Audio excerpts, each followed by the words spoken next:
بسم اللہ الرحمن الرحیم الحمد للہ رب العالمین والصلاة والسلام علی اشرف الانبیاء والمرسلین۔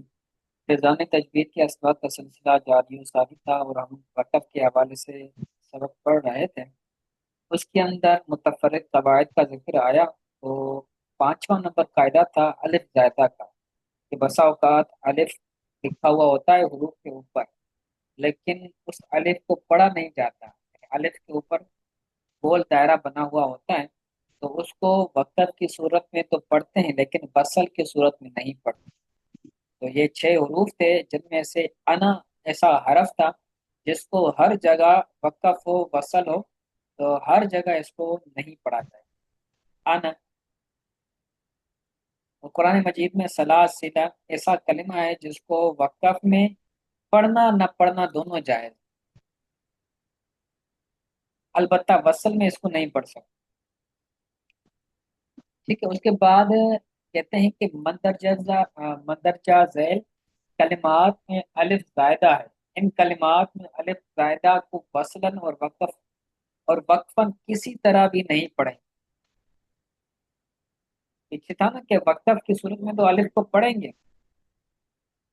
لیکن وصل کی صورت میں نہیں پڑھیں گے، لیکن آگے والے جو کلمات ہیں ان کو نہ وصلاً پڑھیں گے نہ وقفاً پڑھیں گے، جس میں سے امات اف امات، اب فا کے بعد ہے الف، اس کے اوپر ہے گول دائرہ، تو اس کو نہ پڑھیں گے وصل میں نہ وقف میں پڑھیں گے، کیونکہ یہ درمیان کلمہ میں ہے، تو درمیان کلمہ میں چاہے وقف ہو چاہے وصل ہو تو اس کو اپنی ہی حالت پر رکھیں گے۔ اسی طرح ملئی، اس کو ملائی نہیں پڑھیں گے کیونکہ الف کے اوپر گول دائرہ ہے۔ اسی طرح من نبئی، من نبئی الف نہیں پڑھیں گے۔ آگے کہتے ہیں لیتت ڈوبا، لیتت ڈوبا، اس کے اندر بھی آخری الف نہیں پڑھیں گے، الف نہیں پڑھیں گے۔ اسی طرح آگے کہتے ہیں اف ام متا، اف ام متا، تو اس کے اندر بھی جو فا کے بعد الف آ رہا ہے اس کو نہیں پڑھیں گے۔ آگے کہتے ہیں ان تبو، ان تبو، یہاں پر بھی جو آخری الف الف آ رہا ہے وہ بھی نہیں پڑھیں گے۔ وَمَلَئِهِمْ، وَمَلَئِهِمْ، اسی طرح لا لا الى اللہ، لا الى اللہ، تو لام کے بعد جو الف آ رہا ہے اس کو نہیں پڑھیں گے، لا الى اللہ نہیں پڑھیں گے بلکہ لا الى اللہ۔ اس کے بعد لا الى الجحیم، اس کے اندر بھی الف نہیں پڑھیں گے۔ اسی طرح لشیء، الف نہیں پڑھیں گے، لشیء لن ندعو، آخری الف نہیں پڑھیں گے۔ اسی طرح ولا اودعو، ولا اودعو لأذبحنہ، لأنتم، لا انتم نہیں بلکہ لأنتم۔ آگے سمود، قواریر، یہ دو جگہ آیا ہے، پیچھے پیچھے بھی تھا نا قواریرا، تو ایک قواری دو جگہ آتا ہے، ایک ہی مقام پر دو جگہ آتا ہے، تو پہلا جو قواریر تھا اس کے اندر وقف کے اندر تو الف کو پڑھیں گے لیکن وصل کے اندر نہیں پڑھیں گے، لیکن اس کے بعد جو دوسرا قواریر آ رہا ہے اس کے اندر نہ وقفن پڑھیں گے نہ وصلن پڑھیں گے، تو یہ دوسرا قواریر ہے، تو ان کے اندر اور اس کے اندر فرق ہے۔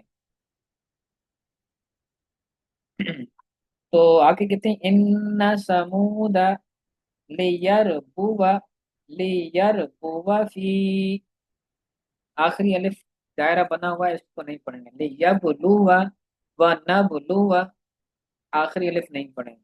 ٹھیک ہے، تو یہ وہ کلمات تھے جن کے اندر وقف ہو چاہے وصل ہو بہر صورت الف کو نہیں پڑھا جائے گا۔ آگے کہتے ہیں مندرجہ ذیل کلمات میں کوئی الف زائدہ نہیں ہے، لہذا اس کو پڑھیں گے۔